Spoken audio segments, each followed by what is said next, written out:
मेरे प्रिय बच्चे, कल्पना करो कि तुम आज अपने जीवन को किस प्रकार से देखना चाहते हो।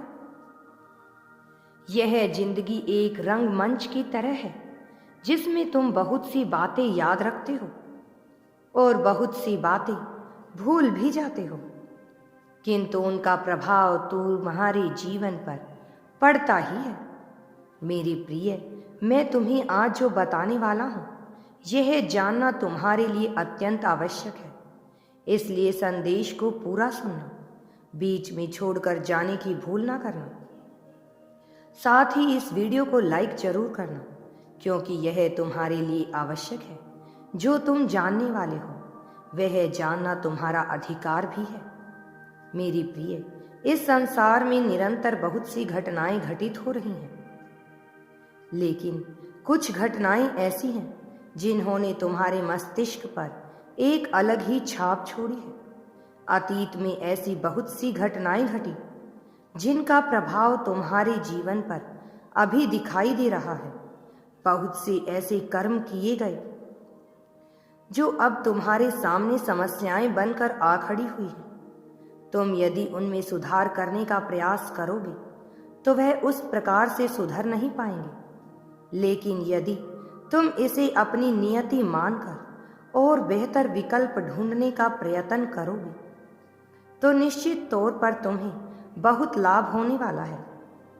मेरी प्रिय, तुमने अभी तक के अपने जीवन में ऐसी बहुत सी घटनाओं को देखा होगा जिसमें तुम्हें दुख की अनुभूति हुई है।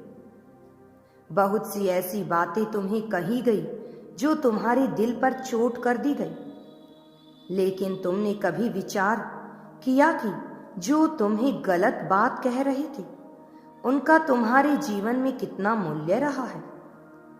क्या वह ऐसा कहकर तुम्हारे जीवन को परिवर्तित कर सकते हैं?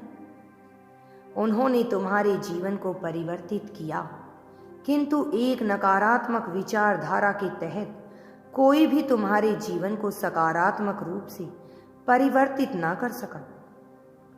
लेकिन मेरे प्रिय, यदि तुम उनकी बातों को महत्व ना देकर खुद को मजबूत समझकर आगे बढ़ते जाओगे तो ऐसी नकारात्मक परिस्थितियां तुम्हारे सामने कभी ना आती। उनकी नकारात्मकता का परिणाम यह हुआ कि तुमने खुद को ही कमजोर मान लिया, जबकि वास्तव में तुम बिल्कुल भी कमजोर नहीं हो। तुम किसी भी तरह से, किसी भी नजरिए से जरा भी कमजोर नहीं हो, लेकिन लोगों की बातों का प्रभाव तुम्हारे मन को छोड़ ना सका और तुम्हारी सामाजिक परिस्थितियां ऐसी बनती गई कि तुम भूत और भविष्य के जंजाल से निकल ही ना पाए। वर्तमान में जीने के कुछ क्षण को तुमने कभी कभार ही महसूस किया, कभी कोई खेल खेलते हुए तो कभी अपनों के बीच बैठकर प्रसन्नता के क्षण को अनुभव करते हुए ही तुमने वर्तमान को महसूस किया, लेकिन ज्यादातर समय तुम भूत और भविष्य की यादों में ही खोए रही हो और तुमने इतनी कल्पनाएं विकसित कर ली जिन कल्पनाओं का संभव होना कई बार तो असंभव ही हो जाता है। तुम्हारे मन में जो कल्पनाएं जन्म लेती हैं, यदि वास्तव में उन्हें पूर्ण किया जाए तो तुम्हारा यह जीवन और भी ज्यादा कठिन हो जाएगा।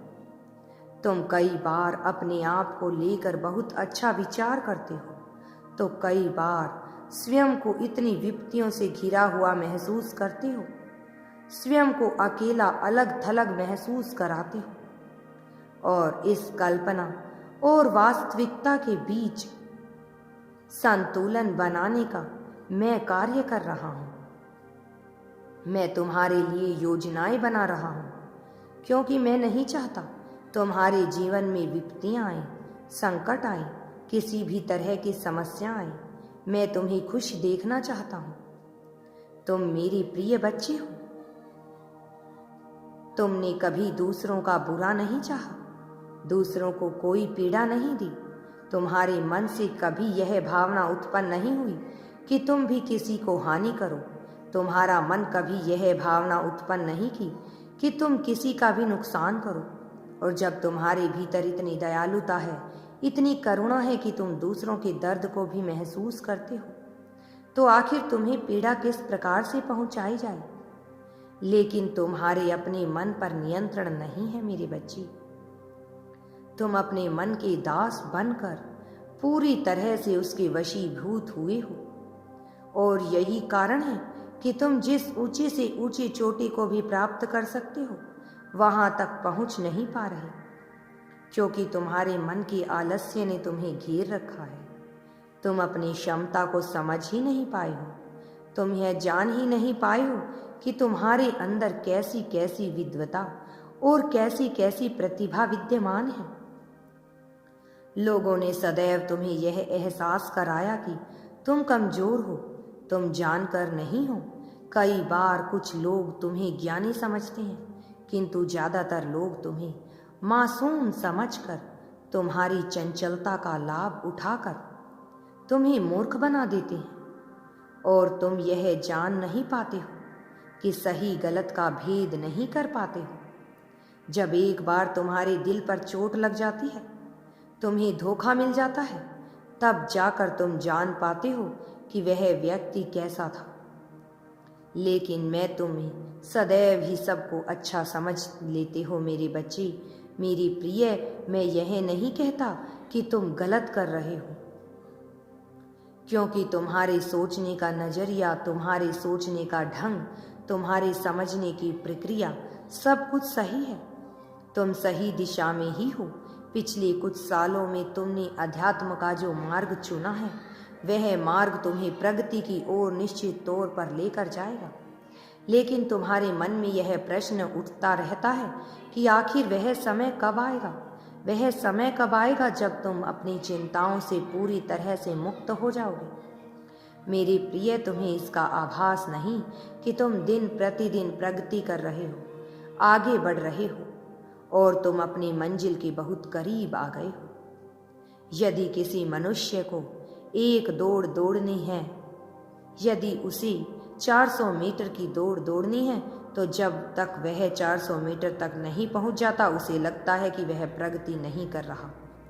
लेकिन यदि वह अपने अतीत को देखेगा, तो जान पाएगा कि निरंतर अभ्यास से जहां वह पहले 10 मीटर की दौड़ पाता था, अब वह 50 मीटर दौड़ने लगा है।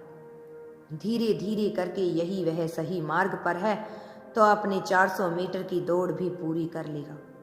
तुम भी ऐसे ही एक मार्ग हो, जहां अध्यात्म का मार्ग बहुत लंबा है, परंतु तुम पहुंच जाओगे। यदि तुम यूनिवर्स पर विश्वास करते हो, तो कमेंट में धन्यवाद यूनिवर्स लिखकर चैनल को सब्सक्राइब करो। मेरे बच्चे, तुम्हारा कल्याण होगा, तुम्हारा जीवन सुखमय बन जाएगा।